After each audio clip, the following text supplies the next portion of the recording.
아내는 남편의 무관심에 아파하고 남편은 아내의 변덕에 어리둥절해한다. 여자들은 남자가 감정적으로 메마르다 하고 남자들은 여자를 감정의 분화구라고 말한다.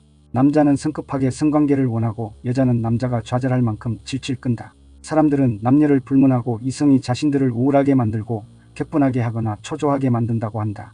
이러한 남녀 간 갈등의 본질은 무엇이고 그 해결책은 무엇일까? 남녀 간의 갈등은 사회적 갈등이라는 넓은 영역 속에서 검토해야 더 쉽게 이해될 수 있다.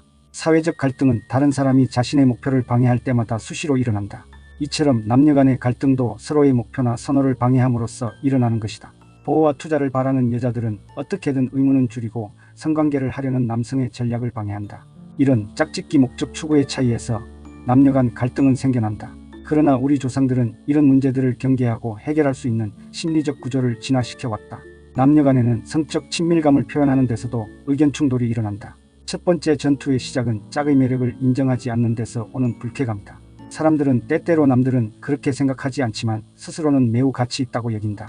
여자들은 성적 관심이 없지만 남자들은 여자의 행동을 성적 관심으로 간주해 버리는 일도 일상적으로 일어난다. 그런데 이 경우도 남자들이 여자들의 의도를 오해했다고 단정할 수 없는 경우도 있다. 왜냐하면 여자들 각각의 실제 관심과 의도가 어떤지는 알 수 없기 때문이다. 그러나 이 문제에 대해 확실하게 말할 수 있는 것은 성적 관심을 해석하는 문턱이 여자보다 남자가 낮다는 것이다. 여자보다 낮은 남자들의 이런 진화 구조는 교묘하게 이용될 여지가 있다. 여자들은 성관계 의사가 전혀 없으면서도 미소를 짓거나 애교를 부리기도 하는데 이는 남자들로부터 특별 대우를 받으려는 수단이다. 이러한 성 전략은 남자에게는 여자가 리드한다고 느끼게 하고 여자는 남자가 성적으로 너무 밀어붙인다고 생각하게 함으로써 성적 친밀도를 두고 갈등을 겪는다. 이러한 경향은 때로 격렬한 성관계 쪽으로 미끄러지면서 성폭행이 될 수도 있다. 성폭행은 남자가 성적 친근감을 강요하거나 성관계에 대한 의견 일치나 허락 없이 여자의 몸을 만지는 행위이다. 성관계에 대한 인식을 보면 여자들은 강요된 성관계를 원치 않지만 남자들은 성관계를 위해 달려드는 여자에 대해 별로 괴로워하지 않는다. 문제는 여자들이 성폭행을 얼마나 싫어하는지 남자들은 과소평가하고 있다는 것이다. 성폭행의 또 다른 면은 성행위 보류다. 성적 괴롭힘이 분명한 여자들의 성행위 보류에 대해 남자들은 이구동성으로 불만을 토로한다. 여자의 편에서 보면 성행위 보류는 몇 가지 기능이 있다. 그중 하나는 보다 높은 자질의 남자를 선택하기 위한 생식적 재산의 보존이다. 또한 여자들의 가치를 올리는 방법이기도 하다. 마지막으로 성행위 보류는 남자가 여자를 영구적인 짝으로 평가하도록 유도하는 역할을 한다. 남녀는 흔히 상대가 자신을 구속하는 문제로 갈등한다.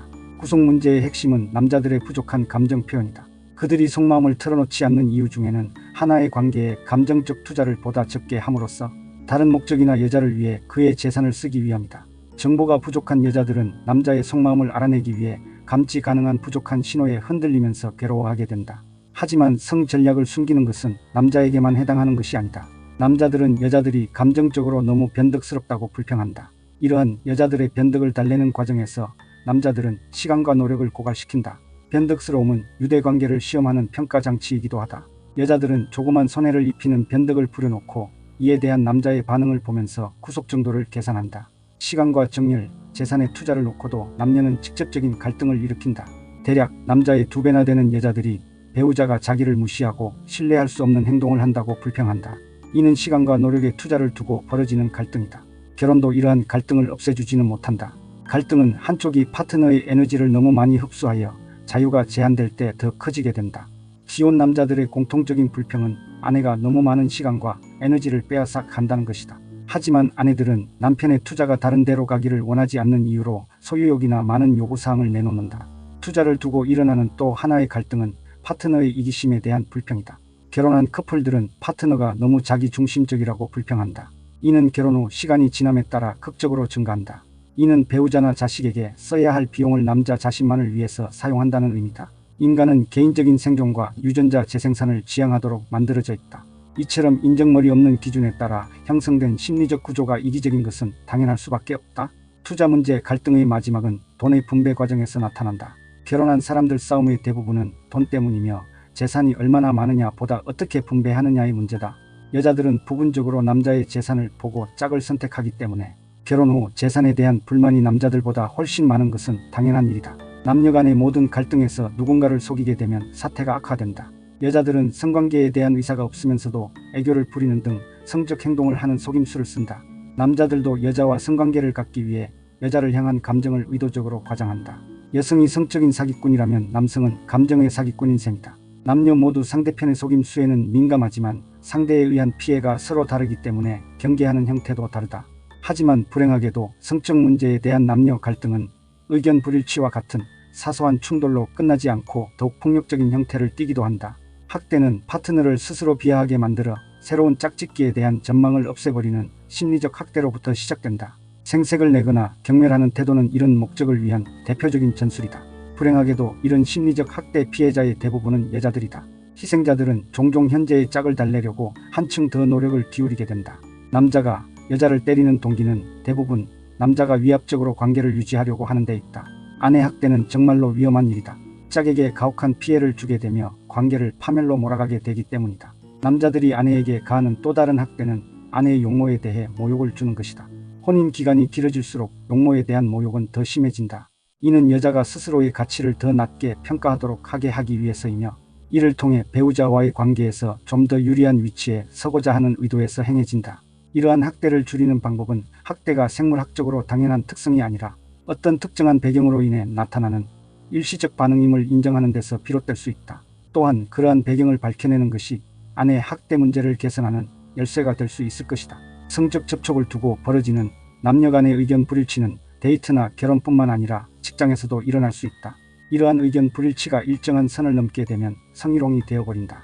성희롱의 범위는 계속 쳐다보거나 성적 언행, 가슴 등을 만지는 육체적 희롱까지를 포함한다. 대부분의 성희롱은 단기적 성적 접촉을 얻고자 하는 욕망에서 유발되는 것이다. 성희롱 피해에 대한 고소의 76%가 여자들이 접수한 것으로 볼 때 일반적인 피해자는 여자임이 명백하다. 또한 동일한 정도의 성희롱 행위라도 남자보다 여자를 훨씬 더 분노하게 만들기 때문이기도 하다. 실질적인 성희롱의 피해자는 대부분 젊고 매력적인 독신이거나 이혼한 여성이다. 이는 이들이 남자들의 성적 관심의 대상이 되는 조건을 갖추고 있기 때문이다. 성적 희롱에 대한 반응은 진화 심리학의 논리와 일치하는 경향이 있다. 직장의 이성 동료로부터 성관계 제의를 받았을 때의 기분이 어떠냐에 관한 질문에 대부분의 여자는 모욕적으로 느꼈으나 남자 대부분은 칭찬을 받은 것처럼 기분 좋다고 대답했다. 이는 일시적 성관계에 대해 남자는 긍정적이지만 여자들은 부정적인 반응을 보이는 인간 짝짓기 진화 논리와 맞아떨어진다. 한편 성적 접근에 따른 여자의 반응은 가해자의 사회적 지위에 따라 다르게 나타난다. 또한 가해자의 의도가 육체적인지 낭만적인 것인지에 따라서도 다르게 나타난다.